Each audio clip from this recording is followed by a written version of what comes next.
បាទជំរាបសួរមួយអូចាំងភ្លឺពេញនេះខ្សែកម៉ូតផលិតកាច់ខ្សែនេះអាឡោះទុនស្រួលពាក់ហើយខ្សែនេះភ្ញៀវគាត់កំងច្រើនបាទហើយសួរថាយកស្អីមកធ្វើអានេះប្រភេទទុំហ៊ូបាទទុំហ៊ូកាលណាយើងធ្វើឲ្យចលក់ជូនភ្ញៀវចិត្ត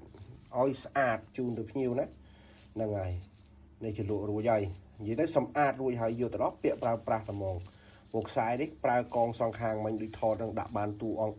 4ហើយម៉ូតនៅក្នុងនេះក៏ផលិតកាច់ដូចគ្នាប៉ុន្តែអត់ទាន់សម្អាតទេអានេះមានអមក្បាលនេះមកគូហ្នឹងហើយមានដាំត្បូងបាទនេះសុតខ្សែអរគុណមួយស្រឡាញ់ណាអាចតំណងបានធ្វើគ្រឿង Telegram 012 42 1670អឡោះសួរទុនល្មើយពាក់បាទអរគុណមួយ